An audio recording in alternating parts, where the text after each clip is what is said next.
Olá a você que está acompanhando o curso preparatório ofertado pela PP Sindicato para o concurso público ao magistério no estado do Paraná. Nós, da PP Sindicato, temos entre a nossa luta central o tripé de valorização, carreira e concurso público.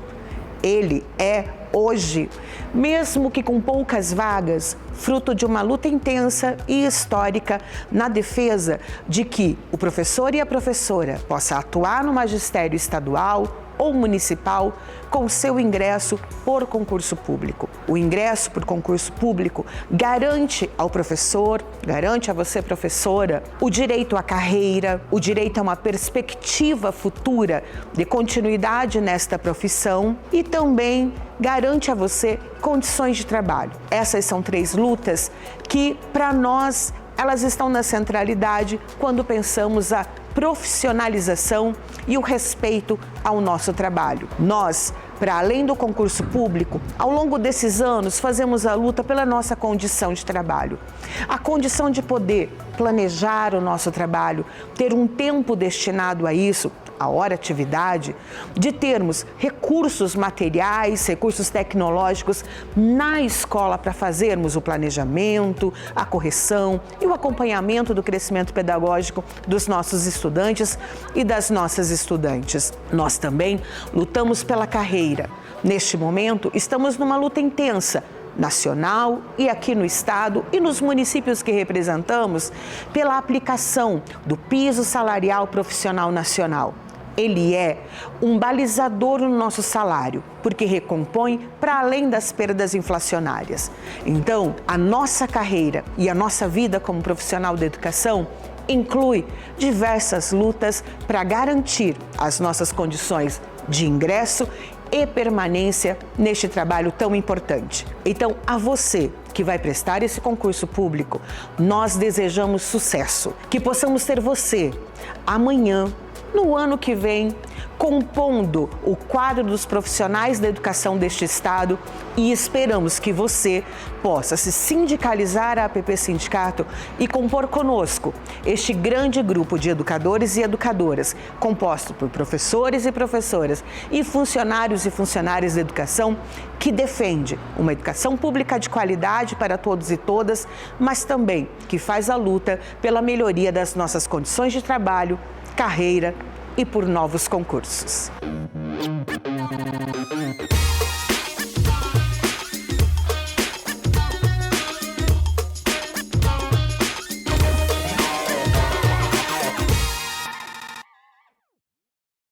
Olá, tudo bem? Eu sou Aline Carissimi, professora pedagoga da Rede Estadual de Ensino do Paraná, pedagoga escolar do município de Curitiba, mestre e doutora em educação. Hoje vamos tratar do tema gestão da sala de aula. Mas afinal de contas, o que é compreendido pelos autores, pela CED, aí nas novas dinâmicas da educação, o que a gente compreende por gestão da sala de aula, né? Vou colocar aqui até uma foto, uma imagem para colocar essa questão aí da dúvida, né? O que é a gestão da sala de aula?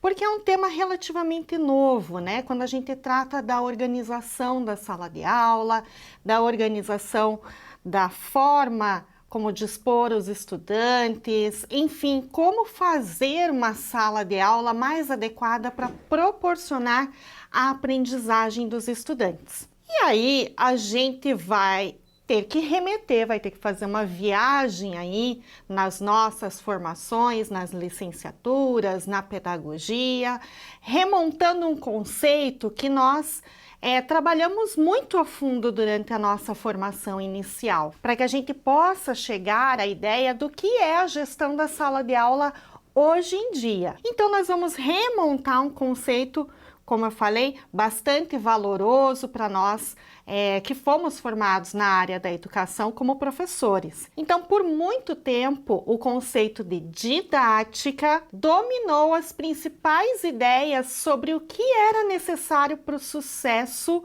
do processo de ensino e, por consequência, da aprendizagem estudantil. Então, nós vamos partir deste conceito de didática, vamos fazer uma trilha histórica, uma trilha conceitual, até chegarmos naquilo que hoje a gente discute e que está, no rol dos temas mais destacados pela Secretaria de Estado da Educação do Paraná, como uma das práticas principais a serem realizadas nas escolas. E aí a gente entra na abordagem da gestão da sala de aula. Nós vamos trabalhar com o conceito de uma autora bem importante do campo da didática para gente ir construindo progressivamente a ideia da gestão da sala de aula. A autora em questão é a professora Regina Heidich, e ela trabalha com a ideia de que a didática, a forma como o professor se posiciona, a sua postura em sala de aula, tem muito a ver com aquelas lembranças, com aquelas imagens que vêm na nossa mente, que nós conservamos durante todo o nosso processo escolar, daqueles dias inesquecíveis que tivemos enquanto estudantes nas escolas, Então, cada um de nós, veja o que a Regina Heidich coloca para nós, cada um de nós conserva imagens inesquecíveis dos primeiros dias de aula e da lenta viagem pedagógica a que se deve o desenvolvimento do nosso espírito e, em larga medida, a formação da nossa personalidade. O que isso significa?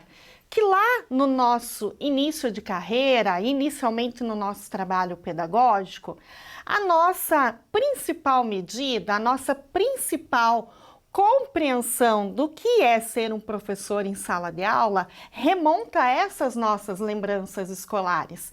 Principalmente aqueles dias vividos na escola, que a gente tem lembranças boas, às vezes não tão boas assim, e principalmente quem eram os principais professores dos quais a gente mais gostava ou daqueles que a gente não gostava tanto, que as práticas passam a estar presentes nas nossas lembranças. E a partir de então, a gente tem como uma primeira referência da nossa constituição docente exatamente essas lembranças dos melhores professores, daqueles professores que marcaram a nossa vida escolar, e a gente pensa, portanto, como esse professor agiria em determinadas situações, ou até mesmo a referência que criamos é como ser igual àquele professor, próximo daquele trabalho que aquele professor realizava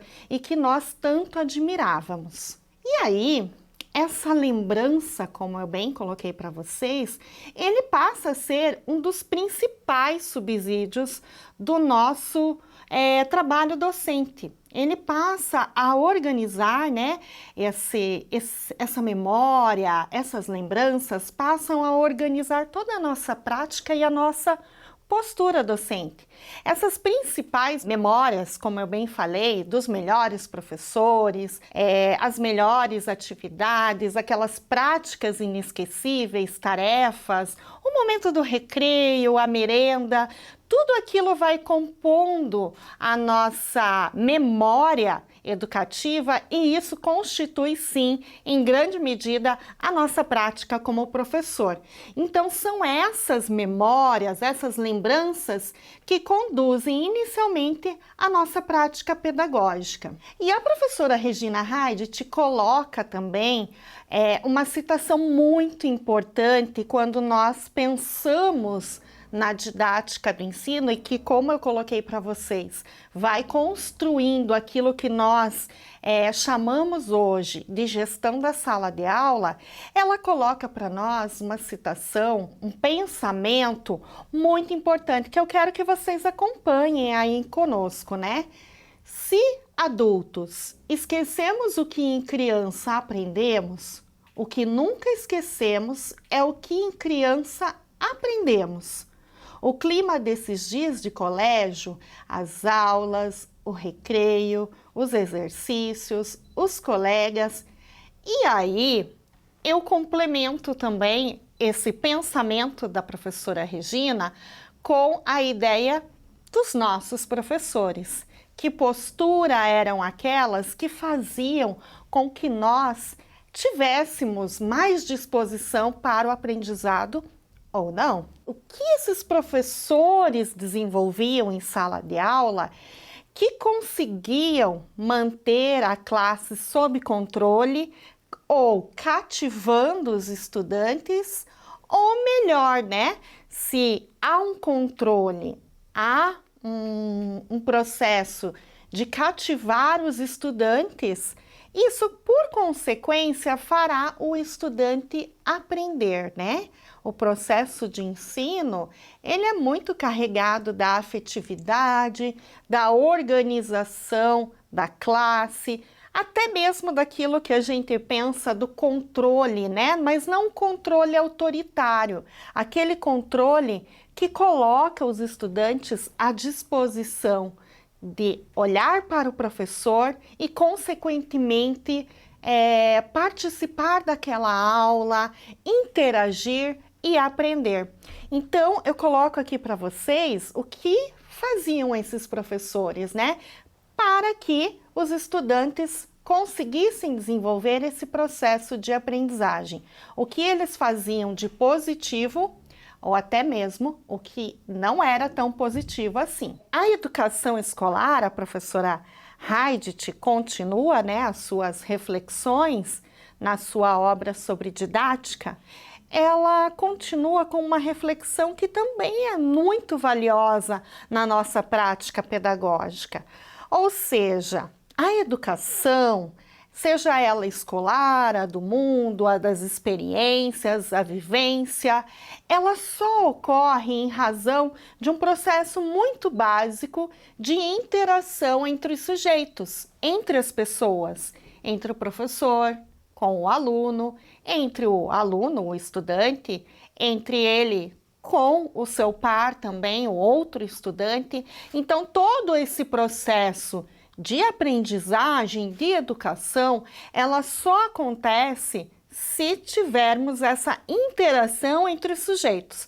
Professor, estudante, estudante, estudante, professor com o professor, que potencializa todo o processo educativo e, por consequência, a relação ensino-aprendizagem. E é muito importante a gente destacar que, de um tempo para cá, nós temos pensado a educação, o processo de ensino-aprendizagem num binômio, né? Eles não se separam mais, o ensino prevalecendo ou a aprendizagem prevalecendo, o professor atuando sobre o estudante, né? O objeto sobre o sujeito, né? Ou o sujeito sobre o objeto, mas a relação ensino-aprendizagem é uma relação que ela acontece junto, né? Um binômio que se interrelaciona, ou seja, ao mesmo tempo que o professor ensina, ele também aprende. Então, essa relação construída no processo educativo, no processo de aprendizagem, é uma relação em que aprendizagem e ensino se interrelacionam e não mais só o ensino atua sobre o objeto. Então, esse processo educativo, como bem coloca também a autora que nós estamos aqui destacando, essa construção do conhecimento pelo estudante, esse desenvolvimento da aula, o desenvolvimento da aprendizagem, são processos interativos e, ao mesmo tempo, são processos sociais, nos quais os sujeitos participam e estabelecem entre si um valor pedagógico para aquela relação humana. Ou seja, não basta só eles terem aquela interação, aquela relação entre os sujeitos, professor, estudante, estudante, estudante, mas essa relação, ela tem um valor pedagógico, o valor que vai derivar o conhecimento, a aprendizagem. Então, um dos elementos fundamentais da gestão da sala de aula é ter essa inter-relação, essa interação entre os sujeitos em harmonia e em equilíbrio, né? Harmonia e equilíbrio é um dos principais elementos da gestão da sala de aula. Essa relação entre os sujeitos que atuam no processo educativo, ela precisa ser harmoniosa e ela precisa também ser positiva para que o processo de aprendizagem que está posto, né, como um dos princípios da gestão da sala de aula, o objetivo principal, ele realmente aconteça. Outra coisa que nós precisamos ter bem explicitamente organizado na nossa mente enquanto professor, no nosso trabalho pedagógico, é que o educador, na sua relação com o educando, ele estimula, orienta, de um lado o professor com o seu saber organizado, estruturado. Uma sala de aula, ela é composta desse padrão que nós estamos aqui apresentando. De um lado o professor com o saber organizado, estruturado, conhecimento específico sobre um determinado componente curricular, e do outro lado, o estudante, né, com o seu saber difuso, não sistematizado. O que significa que hoje em dia a gente não toma mais o estudante como um sujeito que há um tempo atrás, há muito tempo atrás, se colocava que o estudante, a criança, chegava na escola como um papel em branco. Hoje não, hoje a gente precisa considerar essas experiências, essas vivências do estudante, para que a gente possa, a partir daquilo que ele traz de experiência, do seu contexto social, familiar, enfim, da sua vida em comunidade, aquele conhecimento que ele já traz na sua bagagem enquanto ser humano, como ponto inicial ou pontapé inicial para o processo de desenvolvimento da aula, né? Do processo de desenvolvimento do ensino. Então, o aluno, ele traz, né? O estudante, enfim, ele traz um conhecimento para a escola, mas é um conhecimento, como a gente está tratando aqui, difuso, não sistematizado, e que é o professor que vai sistematizar, estruturar, organizar e dar também aquele sentido acadêmico ao conhecimento de mundo trazido pelo estudante. E aí entra em cena a didática docente, né? Para que a gente possa sistematizar esse conhecimento que o estudante traz da sua vida pessoal, social, enfim, de todas as suas vivências, o estudante, a criança. A própria criança, quando chega lá na creche, na pré-escola, ela já vem com uma bagagem de experiência. E aí entra em cena, portanto, a nossa didática como docente, fazendo as abordagens mais adequadas. Acompanhem aí conosco essa reflexão que eu coloco aí em tela, que essas abordagens mais adequadas para a garantia da aprendizagem. Qual é o ambiente mais propício para a garantia da aprendizagem? Qual é a postura docente que deve se ter em sala de aula para a garantia dessa aprendizagem? Quais são as abordagens, as estratégias mais adequadas? E é aí que a gente chega no tema da gestão da sala de aula. Quando nós pensamos todas essas estratégias, abordagens, ambiente propício, a postura docente, aí a gente chega naquilo que hoje, de uma forma muito convencional ou até mesmo sido muito exaltado, a questão da gestão da sala de aula. O que fazer em sala de aula para que o processo ensino-aprendizagem aconteça de forma mais adequada e mais positiva. Aí a gente vai olhar também alguns elementos trazidos pela Heidit, que coloca que uma das principais pautas que sustentam a viabilidade de uma gestão de sala de aula positiva, adequada para o desenvolvimento da aprendizagem, é a disciplina em sala de aula. E isso também é trazido por alguns autores, que eu vou destacar lá na frente, que vêm sido estudados também pela Secretaria de Estado da Educação do Paraná e que vem sendo colocado para nós do corpo do magistério nas escolas, seja por meio das formações, cursos, dias de estudo e planejamento, que são as técnicas, as dinâmicas que a SEDE tem trazido para nós, professores, como desenvolver de uma forma mais adequada a nossa prática em sala de aula. A professora Heide te coloca que a disciplina estudantil é um ponto inicial, é uma regra de conduta ou um conjunto de normas de comportamento que podem ser impostas do exterior ou aceitas livremente pelo indivíduo, regulando o seu comportamento. Então, vocês vão acompanhar aí essa reflexão colocada, que a disciplina estudantil é um ponto inicial e importante para o desenvolvimento do processo de aprendizagem. Então, a disciplina estudantil, portanto, ela é uma condição necessária em sala de aula para que a ordenação das condições, né, a disposição, a organização das condições, das estratégias, possibilitem de fato a aprendizagem. Então, um dos pontos destacados pelos vários autores da didática, da questão da disciplina em sala de aula ou até mesmo da indisciplina, as questões que os autores que a SEDE traz como autores imprescindíveis na questão da gestão da sala de aula, das práticas importantes a serem realizadas na sala de aula, vão colocar a disciplina estudantil como uma condição sine qua non para que seja de fato possível efetivar a aprendizagem.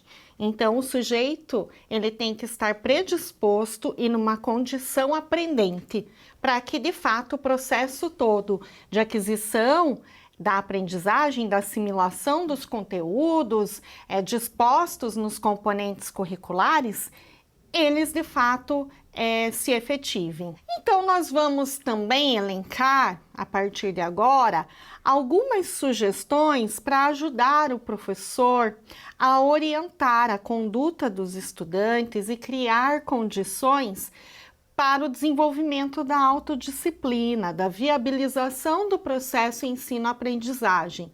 Lembra que eu falei anteriormente que o processo ensino-aprendizagem, ele não é mais separado, né? O processo de ensino, separado da aprendizagem, o objeto e sujeitos atuando sobre os objetos ou os objetos atuando sobre os sujeitos a partir das bases da psicologia, do desenvolvimento mental, enfim, todas as condições psicológicas, né, de aprendizagem. Hoje a gente não pensa só necessariamente dessa forma, né, do sujeito atuando sobre o objeto, mas a gente pensa no processo ensino-aprendizagem como um processo articulado, né? Como eu falei anteriormente, o professor, enquanto ele ensina, ele também aprende.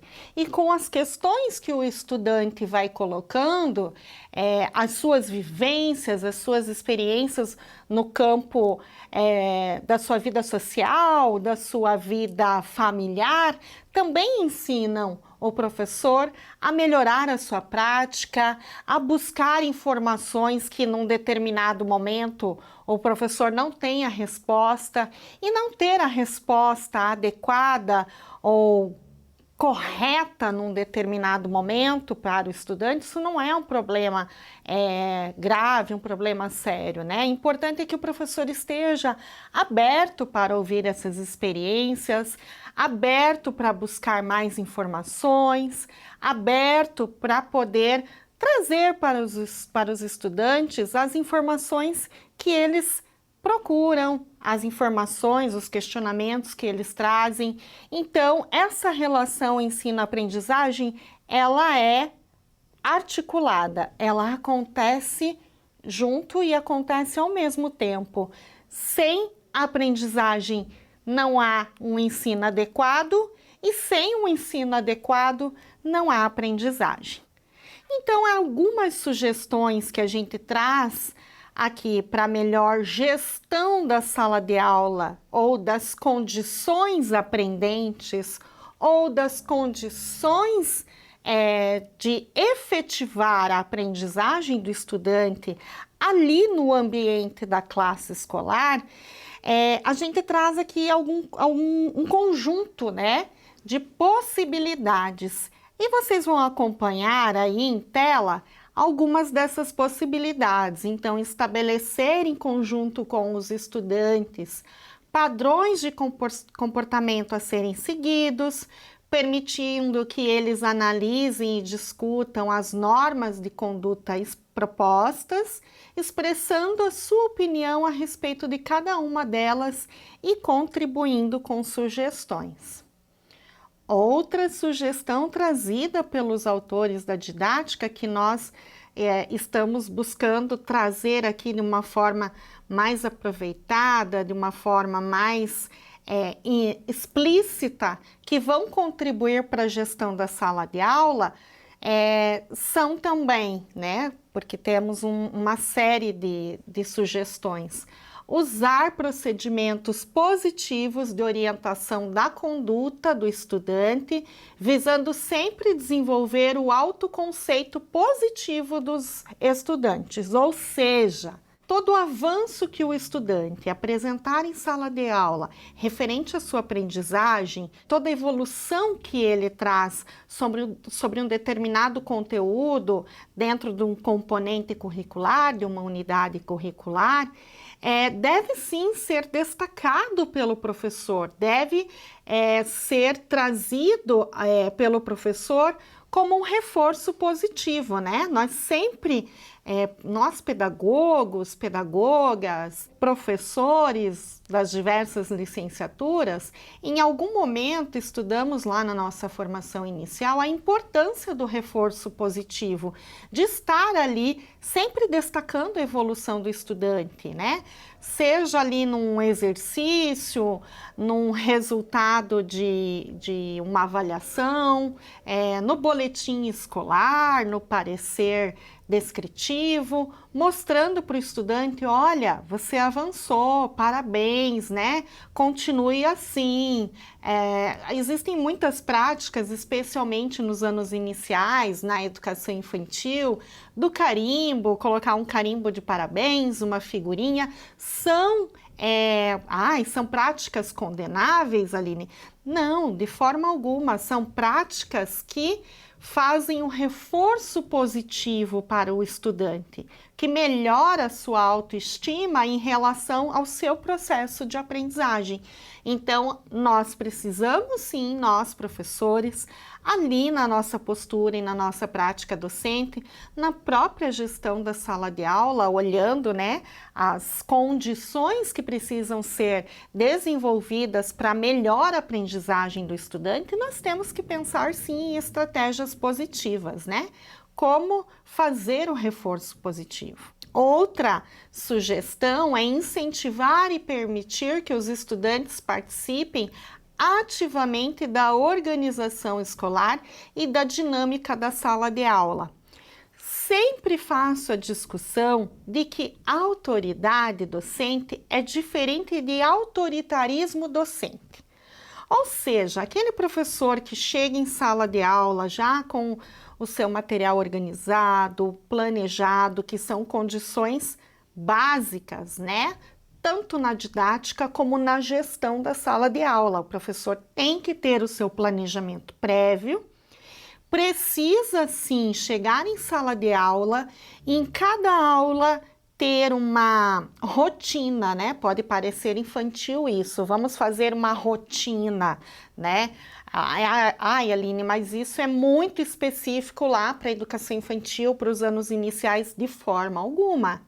A rotina da sala de aula, ela tem que ser desenvolvida em toda a educação básica, desde a educação infantil até o 3º ou 4º ano do ensino médio. né? Inclusive no ensino superior, o estudante, ele precisa saber o que vai acontecer naquela aula. Seja para diminuir o nível de ansiedade, seja para organizar o seu pensamento, organizar os seus materiais. Então, nós precisamos ter toda a nossa conduta, toda a nossa prática pedagógica organizada, chegar em sala e organizar a rotina, né?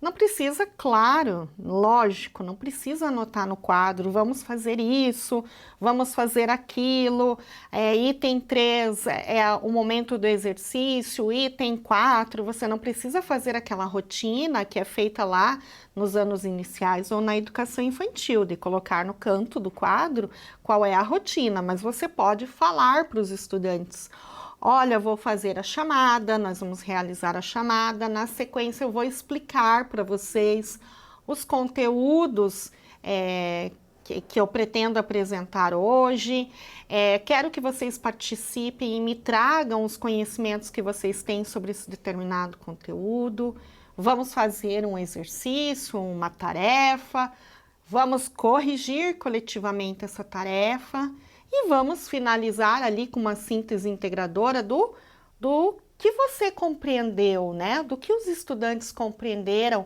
sobre o determinado conteúdo. Então, nesse momento de incentivar e permitir que os estudantes participem ativamente da organização escolar, perguntar também para eles quando se é apresentado o plano de ensino da disciplina, o cronograma de aulas, o que vai ser trabalhado no trimestre. Também perguntar para os estudantes, né, quais são as sugestões deles para a organização da sala de aula. E por incrível que pareça, quando você coloca assim, o que vocês sugerem para a melhoria da sala, né, da adequação das estratégias, quais são os indicativos que vocês trazem para que a gente possa organizar melhor a turma? Os estudantes vão contribuir sim, né? Às vezes de uma forma mais radicalizada. Ah, professor, tira da sala de aula. Outros vão dizer, professor, dá nota 0. Mas vai também ter contribuições, como por exemplo, o ensalamento da classe, fazer mais trabalhos, menos prova, olhar cadernos, né, verificar os cadernos. Então, os estudantes eles vão dar sugestões e é importante que a gente utilize algumas sugestões também para organizar a nossa prática em sala de aula. Então, é muito importante que os estudantes sejam incentivados e que a gente possa permitir também a contribuição deles para a organização do ambiente escolar. Ainda de acordo com a Regina Heidt, a motivação para a aprendizagem, ela exige que o professor considere que o estudante precisa, né, para a aprendizagem, para aprender, ele precisa estar motivado, né? É muito, Aline, isso é coisa de coach. Não, gente, né? Tirando o lado do coaching, tirando a questão da motivação dos livros de autoajuda, a gente precisa sim pensar em despertar interesses nos sujeitos, nos estudantes, em torno dos conteúdos a serem ensinados. A professora Heidt, ela traz uma reflexão bem importante que eu vou colocar aqui em tela também para vocês, que o professor ele não pode motivar o aluno ou o estudante, né? A motivação, psicologicamente falando, ela é um fato, ela é uma condição interior dos sujeitos. Mas o professor pode sim investir em interesses do estudante. Quais são os interesses dos estudantes no conteúdo de química, física, língua portuguesa? A partir desses interesses, a gente pode organizar o planejamento. Então, vejam, a partir de autores da didática, a gente vai coletando uma série de estratégias, uma série de condições para que a gente possa melhor organizar a sala de aula, fazer uma gestão mais adequada da sala de aula. Então, partir do interesse do estudante, organizar o seu planejamento, ouvir os estudantes quanto à organização do ambiente, são algumas estratégias que precisam ser levadas em consideração para essa gestão da sala de aula. Então, algumas sugestões agora mais objetivas do que fazer com o olho lá na didática e um pouco também na gestão, nos autores de gestão da sala de aula, que, como eu falei anteriormente, é um tema relativamente novo na educação e que tem encontrado aí o seu auge das discussões, especialmente nas práticas e projetos trazidos pela SEED. Está muito em voga esse tema da gestão da sala de aula, mas que a gente não pode distanciar de conceitos clássicos que a gente foi aprendendo na nossa formação nas diversas licenciaturas. Um dos conhecimentos é esse, a didática, né? Não só o ensinar, como ensinar o estudante um determinado conteúdo, mas também pensar em como organizar o ambiente escolar, como organizar os estudantes para ter um acesso, condições para de fato aprenderem, né? Ou para que boa parte, se tiver com a sua saúde psicológica, mental, enfim, a saúde geral, se o estudante estiver com a sua saúde certa, sem nenhum problema, ele vai ter condições de aprendizagem. Com um pouco mais de dificuldade ou não, ele terá condições de aprendizagem. A maioria dos estudantes possuem essas condições.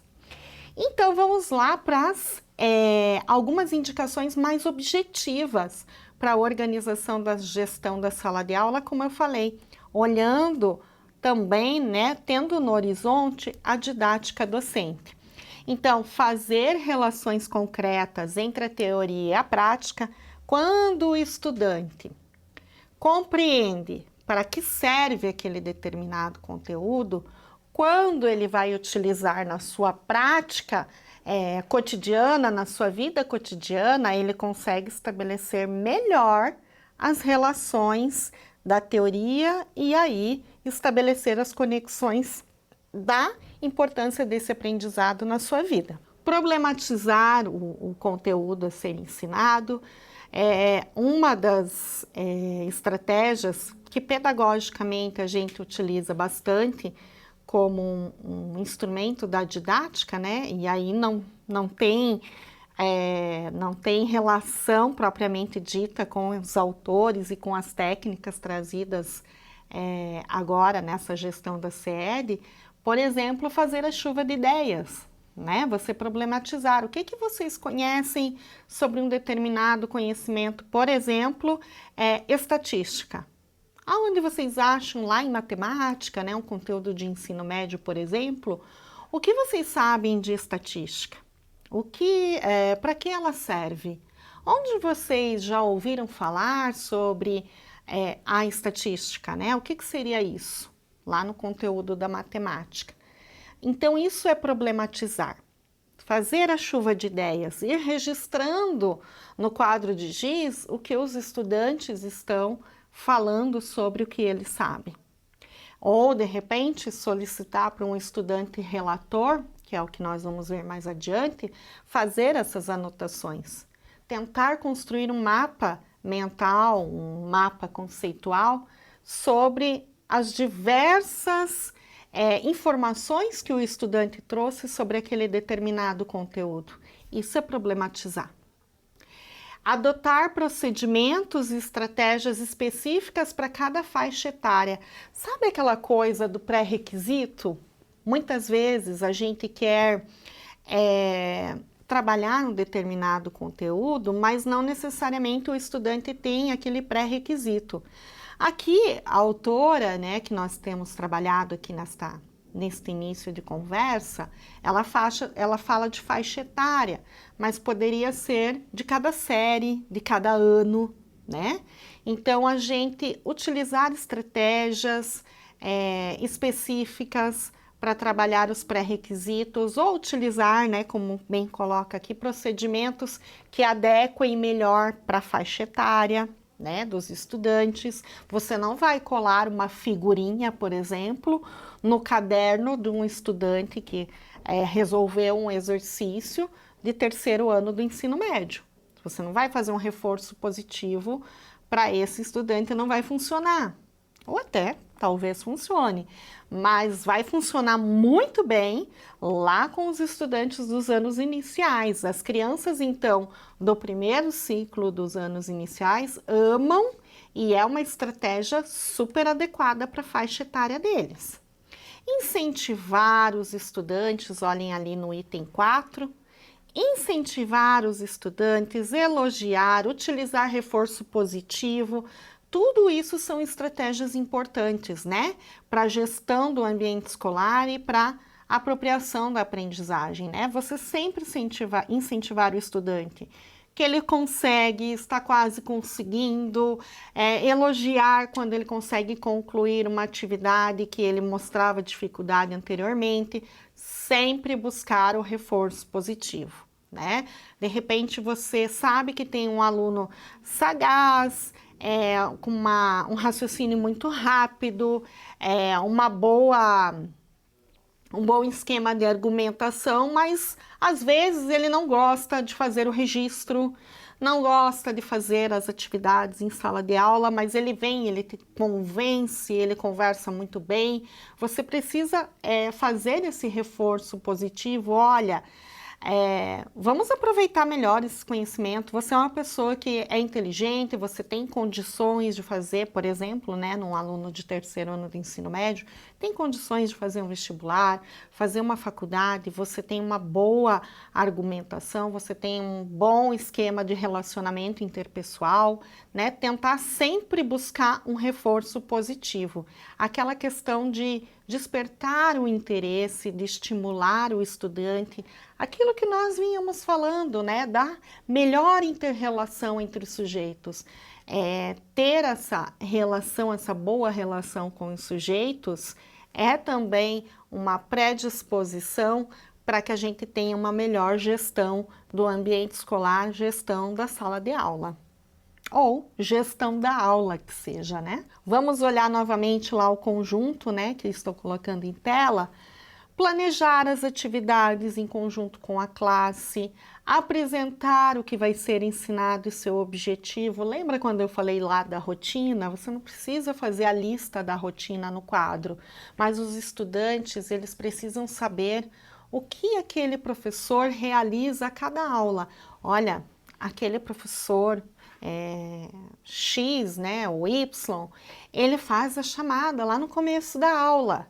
Aquele professor, ele passa avistando o caderno da aula anterior, né, já no começo da aula. Os estudantes, eles relatam muito disso para nós, pedagogos e pedagogas escolares, professores pedagogos da rede estadual. Então, eles sabem muito bem qual a rotina de trabalho daquele professor. Olha, se a gente consegue terminar as atividades antes, ele deixa a gente fazer uma leitura, deixa a gente ler o livro, ou deixa a gente conversar com um colega, deixa a gente sentar em grupo. Então, o estudante, ele reconhece essas práticas, né?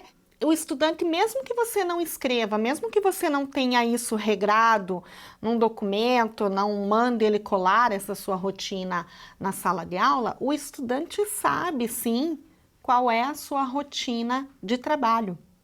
E isso tem que estar muito explicitado ao estudante para a própria gestão da sua aula, para que você tenha um melhor aproveitamento da sua aula. Manter o clima agradável na sala de aula, sei que isso não depende exclusivamente do professor, mas à medida do possível e dentro do possível, tentar manter esse clima agradável. Uma coisa que eu sempre sugiro aos meus professores, aquela turma ela é muito falante, eles conversam demais, levantam para ver a atividade do outro, sai de um ponto da sala de aula e vai lá do outro lado para ver como o sujeito fez a atividade. Bem, se você sabe que a turma é bastante falante, que há essa questão do aluno se levantar o tempo todo da sala de aula, coloca, organiza, disponibiliza a sua sala de aula para que eles trabalhem em duplas ou trios, ou até num grupo de 4 pessoas, coloca, organiza, dispõe as mesas para que eles possam trabalhar ali em conjunto, né, em dupla, trio, né? Ah, mas vai fazer muito barulho. Vai mesmo, porque eles vão conversar, eles vão falar do conteúdo, eles vão falar da sua vida aleatória e pessoal, né? Porque são adolescentes, são estudantes, eles vão misturar todos os assuntos, vão realizar as tarefas, vão falar de música, vão falar de futebol, vai ter a conversa, mas é uma conversa organizada que a gente fala, com vistas à realização de uma tarefa. Então, se você sabe que tem essa determinada turma, tem essa questão de um levantar de um lado da sala e ir até a mesa do outro, o professor pode pré-organizar isso, né? Seja organizando eles para trabalhar em grupos, em duplas, juntar aquele estudante que tem mais dificuldade com aquele que tem mais facilidade para que um colabore com o outro, né? Aquele que sabe mais possa colaborar com o estudante que tem dificuldade. Isso é tentar organizar um clima agradável na sala de aula, que é uma predisposição da gestão da aula, né? Da gestão da sala de aula. Então, nós temos que ir pensando em estratégias que possam fazer com que a aprendizagem aconteça. Informar os resultados do estudante, isso é muito importante. O estudante está ali praticamente toda a aula e final de trimestre, vocês sabem como que é isso, eles querem correr atrás do prejuízo do trimestre todo. Então, sempre mantenha o estudante informado sobre os seus resultados, né? Sei que é repetitivo, às vezes cansa, mas estudante, os sujeitos que estão em processo de desenvolvimento biológico, psicológico e social, eles precisam ser o tempo todo lembrados. Criança e adolescente precisam o tempo todo ser lembrados, chamados a atenção da sua organização quanto à aprendizagem. Tá? Isso é uma condição biopsico e social de todos os sujeitos. Então, também é mais uma sugestão para a organização da gestão da aula. A gestão da sala de aula requer do professor, aí a gente fez um quadro síntese, então, que eu gostaria que vocês acompanhassem, o planejamento das aulas, a seleção dos conteúdos, a previsão dos recursos necessários, a organização das atividades, né, a organização da rotina, qual atividade vai ser trabalhada, de que adianta eu ter uma aula, por exemplo, de 1 hora mais ou menos e colocar 10 exercícios, mais a explicação do professor, mais a síntese ao final da aula, a síntese integradora, mais a construção de um mapa mental. Obviamente, isso não vai ser possível em 1 hora ou 50 minutos, então a gente precisa organizar as atividades com mais qualidade, não talvez 10 ou 5, mas talvez uma atividade para que o professor, 1 ou 2, para que a gente possa realizar a correção coletiva e poder, ao final, fazer a síntese da aula. Então, isso é uma condição para a gestão da aula. E a avaliação da aula, né? Pode ser por meio de um registro no seu caderno de planejamento, como foi o desenvolvimento da turma, aonde você parou o conteúdo, o que precisa ser corrigido, o que precisa de correção coletiva, enfim, né? A avaliação ali pode ser, não precisa necessariamente ser uma prova, um trabalho, ou até mesmo a verificação do caderno. Pode ser ali um pequeno registro de como foi a aula na turma, até para que você possa na sua hora de atividade, rever a sua prática, se funcionou, não funcionou, ou se aquela turma precisa ser novamente orientada para as estratégias necessárias para a apropriação do conhecimento. Então, a postura pedagógica docente, na perspectiva de uma gestão de sala de aula adequada, precisa, né, como foi colocado lá no resumo, e tudo que a gente vem trabalhando aqui até esse momento, precisa de previsão de conteúdos, que é o planejamento, o plano de ensino, o plano de trabalho docente, precisa permitir ao estudante expor suas expectativas, o seu conhecimento prévio, e aí a gente tem uma teoria muito importante dentro da pedagogia, dentro dos conhecimentos pedagógicos nas licenciaturas, que é a aprendizagem significativa do Ausubel, né?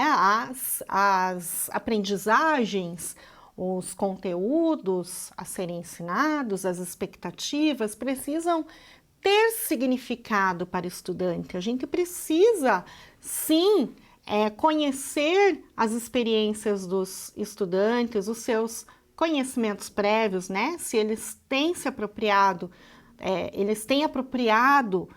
o pré-requisito necessário para um determinado conhecimento. Então, isso tudo é tornar a aprendizagem significativa, como colocado pelo Ausubel.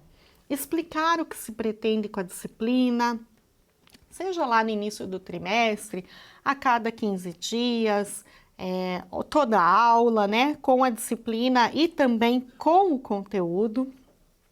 O diálogo é um elemento extremamente importante para a gestão da aula, para a gestão da sala de aula. Incentivar o aluno a participar, né, tanto da organização das estratégias e da sala de aula, como também do próprio conteúdo que está sendo ensinado. Como eu dei um exemplo agora há pouco da questão da chuva de ideias, né? O que você sabe sobre um determinado conteúdo e pontuando isso, fazer um mapa mental sobre os seus conhecimentos, verificar o conhecimento prévio do estudante, né? Que é aquilo de saber um pouco do seu pré-requisito, da sua vivência, do seu conhecimento de mundo sobre um determinado conteúdo. Dar o feedback, que é uma palavra muito em voga também, utilizado na Secretaria de Educação. Então, é importante a gente trazer isso, porque como nós vamos fazer, né, como vários de vocês vão fazer um concurso para a rede estadual de ensino do Paraná, então a gente precisa estar por dentro dos termos, dos estudos colocados pela sede, das práticas que sustentam a sede, porque pode sim cair isso na prova, né? Esse conteúdo pode ser cobrado na prova. Então, dar o feedback ao estudante é estabelecer com o estudante se isso que está sendo ensinado, ele está de fato aprendendo. Pode ser no formato de uma atividade e você chamar ele para mostrar, olha, até aqui você conseguiu fazer, aqui você já teve dificuldade numa produção textual, né? Por exemplo, olha, você está aqui fazendo uma produção textual, por exemplo, para a prova do Enem. Então, dar o feedback, seja individual ou coletivo, sobre como o estudante está se saindo ou como o grupo está se saindo, manter os estudantes sempre trabalhando, né, sem ociosidade. E aí uma forma que eu sempre como pedagoga coloco é esse trabalho coletivo em grupos, em duplas, para que eles trabalhem, né, para que eles estejam sempre ali fazendo uma leitura, realizando uma atividade ou fazendo um debate. Quando você acha assim que a turma já está, tá conversando demais, está fugindo do assunto, olha, vou colocar um tema aqui em debate, seja nas mais diversas áreas do conhecimento dos componentes curriculares ou unidades curriculares. Você vai colocar um tema lá em debate, olha, debate aí com o seu colega, com a sua dupla ou com o seu grupo e anotem, façam um mapa mental disso que vocês discutiram. Como eu falei, os assuntos que vão sair naquele grupo, naquela dupla, são os mais diversos. Mas se você propor para eles uma atividade, em algum momento, né, um mapa, por exemplo, um mapa mental, em algum momento vai sair sim aquele mapa mental, na grande maioria dos casos, vai sair o mapa mental sobre aquele tema que você pediu para ser discutido. Pode sair mapas mais elaborados, mapas mais simples, mas não deixar os estudantes ociosos. Isso é imprescindível para a gestão da aula. Avaliar, né? A gente já colocou aqui que é sempre importante avaliar aquela aula, seja com uma síntese, com um exercício, com um pequeno relatório. Quando eu falo relatório, pessoas, não é um relatório imenso, né? Um relatório sobre como está indo aquela turma num determinado conteúdo. É um pequeno relato, 4 ou 5 linhas de como foi aquela aula naquela turma, para que isso possa te ajudar a planejar o próximo conteúdo, a próxima aula. A autoavaliação, esse é um aspecto muito importante na gestão da aula, na gestão da sala de aula. Não são só os estudantes que são avaliados, nós também temos que fazer a nossa autoavaliação, aquilo que a gente também tem discutido muito ultimamente, a autocrítica, né? Puxa, o que que deu certo, o que que não deu certo, né? Muitas vezes a gente vê colegas falando, eu sempre trabalhei assim, sempre funcionou. Será que funcionou mesmo? Às vezes até deu certo, né?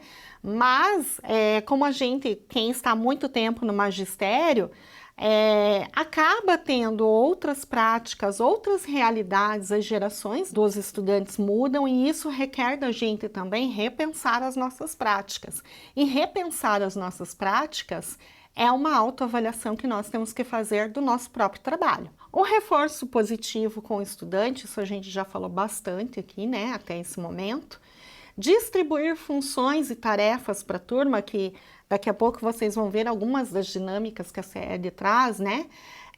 Cada papel ou cada função conta, é uma das técnicas utilizadas pela CED, então distribuir funções e tarefas na turma, né? Aquele que vai entregar as atividades, aquele que vai, por exemplo, relatar como foi o desenvolvimento da aula, aquele estudante que vai auxiliar os outros com dificuldade. Então, distribuir funções e tarefas na sala de aula é um importante elemento para a gestão da sala de aula. Agora, nós vamos tentar, já estamos encaminhando aí para as conclusões, a gente vai tentar mostrar para vocês algumas das técnicas, dinâmicas, sugestões que a CED tem trazido para a realização da gestão da sala de aula.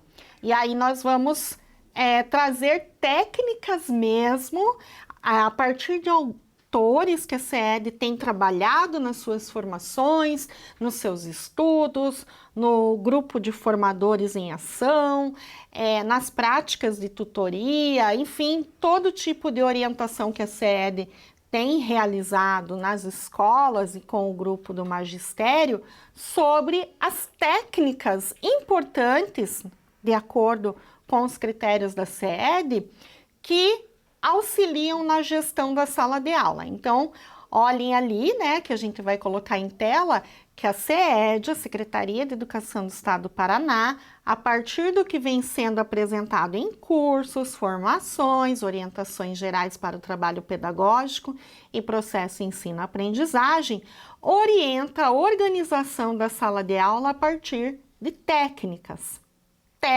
para a gestão da sala de aula. E aí, assim, ai, Aline, isso é certo? Você não tem críticas sobre isso? Tenho críticas, tem pontos positivos, tem pontos negativos das técnicas, da concepção de gestão da sala de aula, mas o nosso foco aqui é tentar fazer uma trilha, um percurso do que pode ou não estar na prova de vocês que vão realizar essa prova para o magistério da rede estadual. E aí a gente tem que trazer elementos, sim, do que a CED compreende de gestão da sala de aula, né? Se nós concordamos, temos críticas, temos sim, temos críticas, temos acordo também em algumas práticas, mas o importante é vocês conhecerem um pouco do que a CED traz como gestão da sala de aula, porque isso pode estar na prova, tá? Então vamos lá. Alguns autores que a CED tem trazido como referência para a organização da gestão da sala de aula ou para a gestão da aula. O Lemove, né, com a sua obra Aula Nota 10, Técnicas para Melhorar a Gestão da Sala de Aula, é um dos autores que vem sido divulgado e que sustentam essa prática de compreender a gestão da sala de aula. O Levitin, que trabalha com o conceito da mente organizada, tem uma obra, A Mente Organizada, como pensar com clareza na era da sobrecarga da informação. Então, ele vai trazer como que a mente se organiza, como os processos mentais se organizam diante da sobrecarga de informações e como isso pode nos ajudar a organizar e fazer a gestão da aula ou gestão da sala de aula.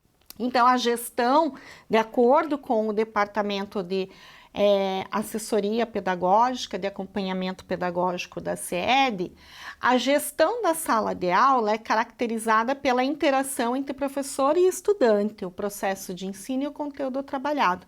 Lembram que a professora Regina Heidt já trazia isso lá na didática? A importância da interação em sala de aula entre professor e estudante? Então, por isso que a gente trilhou aí inicialmente a didática para chegar na gestão da sala de aula, porque essa interação, ela é importante. Ou seja, é um processo caracterizado pelo desenvolvimento de boas práticas pedagógicas que almejam o alcance dos objetivos de aprendizagem de modo eficaz e contextualizado à realidade da sua atuação profissional. Então, isso aqui é o conceito de gestão da sala de aula, que vocês estão acompanhando aí em tela também, produzido pela equipe do DAP, né? Do Departamento de Acompanhamento Pedagógico da CED Paraná. Algumas técnicas ou dinâmicas trabalhadas pela CED para auxiliar o docente na gestão da sala de aula. Então, vou trazer algumas técnicas.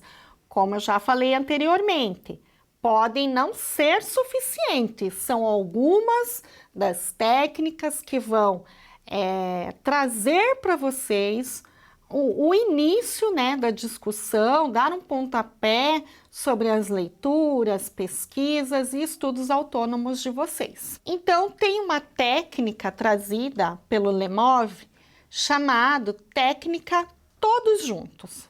Vamos lá entender mais ou menos o que seria essa técnica todos juntos. Na técnica todos juntos de gestão da sala de aula, o professor ele pode utilizar 4 passos para a organização da sala de aula e para o engajamento estudantil. Lembram que algumas expressões estão muito em voga na CED, né? O feedback, engajamento estudantil, engajamento na utilização de plataformas, etc. e tal. Então, técnica todos juntos tem esses 4 passos aí que vão organizar a sala de aula e que vão, teoricamente, proporcionar engajamento estudantil. É a técnica do reforço, reforço positivo, reforço de uma informação, reforço positivo com o estudante, repetição. Lembram que na aula de avaliação da aprendizagem a gente falava muito das avaliações, a gente falava muito não, a gente deu uma pincelada sobre avaliação por meio de metacognição, avaliação por competências. Então, olha aí aparecendo a questão da repetição, né? Da execução das atividades, dos conteúdos, como os estudantes executam melhor determinadas competências, habilidades, metacognição, que tem a questão da memorização, repetição.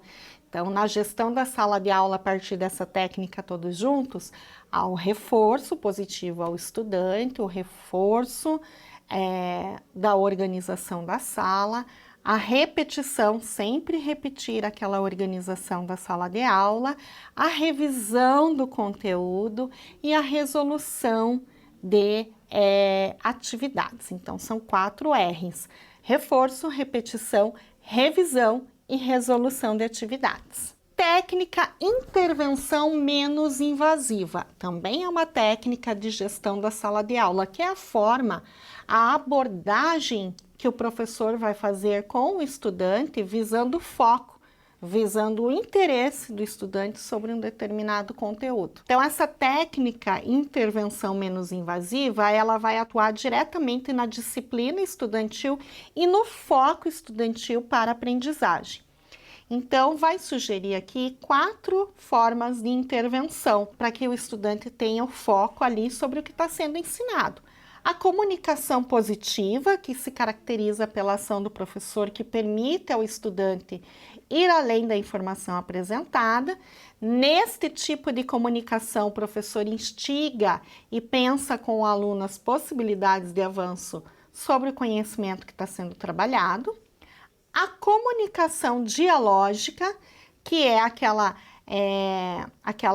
formação caracterizada, aquela comunicação recíproca entre professor e estudante. O professor demonstra interesse pelo que o estudante está dizendo e promove o diálogo por meio de questões propositivas. Então, sempre estar atento àquilo que o estudante traz da sua vivência, da sua experiência de conhecimento prévio, conhecimento de mundo, e mostrar interesse por aquilo que o estudante está trazendo para a sala de aula para contribuir com o desenvolvimento do que está sendo ensinado. Correção individual anônima, quando o professor precisa chamar a atenção da turma, né, para manter o foco, controlar a disciplina.